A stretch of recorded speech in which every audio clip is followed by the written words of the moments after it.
So we're going to move on to our next caller. Caller, are you there? Yes, I am. Peace, beloved. How are you?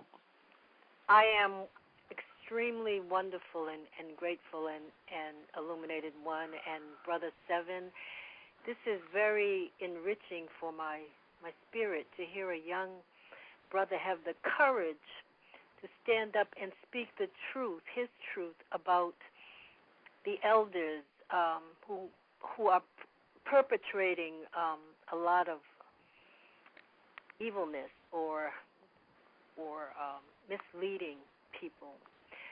That takes a lot of courage, and I commend you and send you energy for more strength to be able to do that, because that's not an easy task that you have undertaken. And you spoke about writing, and the writing bringing you more gifts, that Tahuti is blessing you, and that is a wonderful thing as well. And those who are listening should pay attention to that. And the fact that you're sending people to themselves, to look inside of themselves, is the key to their destiny. And many things that you are saying are really touching my spirit in wonderful, wonderful ways. And I just wanted to say that to you and thank you, Tua, and thank you, Illuminated One. And I'm just going to listen to more wisdom from the youth. Thank you so much, beloved Queen, who I consider a distinguished member of the family. Always a pleasure to have you, beloved. Always a pleasure to hear your powerful and kind words. Thank you so much. Thank you as well. I definitely wanted to thank the sister for the encouragement, because she's definitely right now. The tables are turning. I won't say it was always like this. Like when we started this, even Lyndon in the chat room. Man, I remember it was a time where it was really, really rough, and this seemed like a new concept of investigating the gods. Who's going to put the gods on the stand? Who could be the judge? And I was at one point, I said, okay, Sevan, man, this is like really far out. Like, why are you still here on Earth, knowing all of this? And then, it seemed to be somewhat out of place for me. And then I ran into Lennon. And amazingly, we went to the same high school together and never saw each other. But I ran into him on YouTube, and I saw one of his videos, and it really put the flame back in me to keep going, that there was, if it's just one of us. And to hear the sister, come forth and definitely say, what everyone sees going on. Like, see, the thing about it is, I'm a little crazy anyway. So I could see if I was, talking about something that wasn't going on. I'm on one of my quantum theories.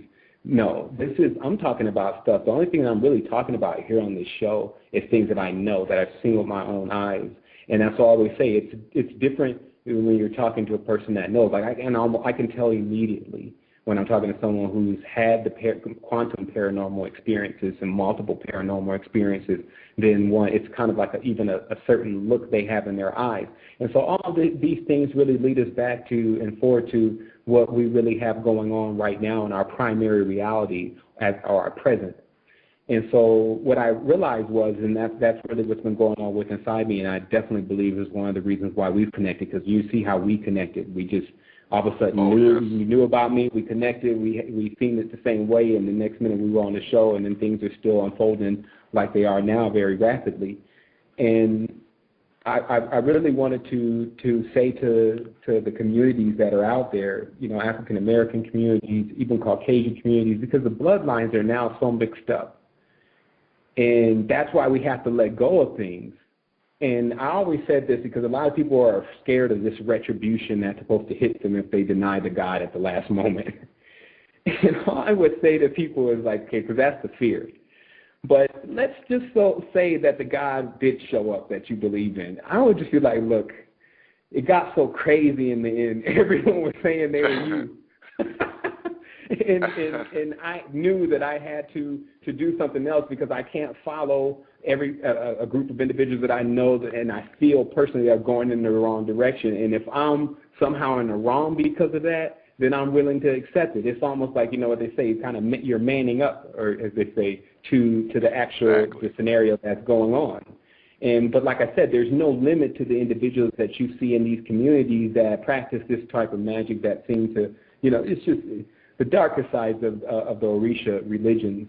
And they peddled this as if there was a way to transfer money for spirit. And it always says, woe to the person who gets involved in things like that. And you should always address the individual. Like today, I did happen to sit, because normally I won't listen to individuals that I know that are carrying the negative vibration from a level of magic, because that is how they enter one's fold. Like I noticed that most individuals are hooked to these individuals now because of their voice and the entity that's speaking through them. And I want to get into definitely that a little bit later on in the show about how for this particular being that these individuals are worshiping, it needs a host, it needs a vessel to actually come into in order to manifest itself in 3D.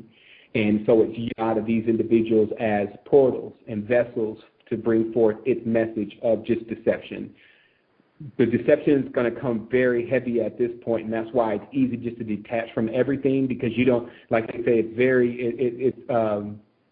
it's hard to, you don't have to remember anything when you're telling the truth. You just don't. And so with a lot of these individuals, it's so much data and so much information and things like that about the God and what day and the ritual. So here's what I was listening to today: this angelic stimulus package. Now, obviously, the price, the benefit of this, and I'll show you how spirituality gets all twisted up, and then it gets the person in a lot of trouble. This angelic stimulus package that's being presented by Mr. Hemmett.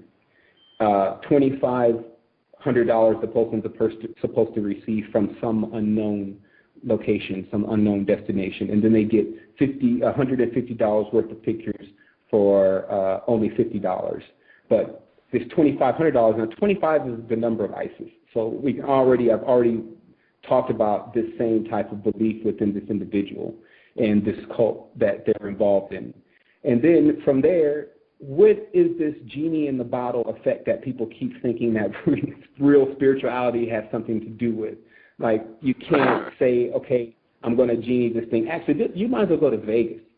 Because if you say that you're going to give $50 and you're going to get $2,500 back, it's the game, and that's the game that these beings love to play, because the Most High has nothing to do with this type of stuff. And that's what I started to really tap into.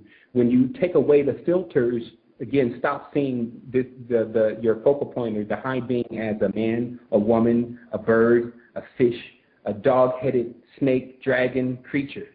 You see? And latch on to that it's not going to be in your reach and conception until you turn on certain things, because there's basic knowledge that was left behind. One, there's a chakra center or jewels encrusted inside the body that are turned off. Two, individuals being possessed can do paranormal things because the spirit goes into their body as a fluid and turns on the lower functions of those, which are normally within the feet and the knee. Basically, just the inverted tree below the waist. And so a person possesses extreme charisma and prowess, or the person actually has a sex appeal to them. And this is why a lot of the Hollywood figures, when they get initiated, they have this sex symbol way, even if it's a vampire. I'm looking at the vampire now become the sex symbol on this new Twilight series and things like this. And this is what, again, is going to end up affecting the masses of people, because they're using the children like a SETI or a hive mind in order to manifest and keep this reality where it is. However, that is not going to work in its totality, and that's what I figured out. I only can say I keep figuring that out, because sometimes you when you get deeper and deeper, and you say, man, is that's what's in control? What's going to overthrow that? And then later on in your studies, you figure out what's there. But at this point, after what I've seen again, after what I heard today was a very special day for me personally, December 7th.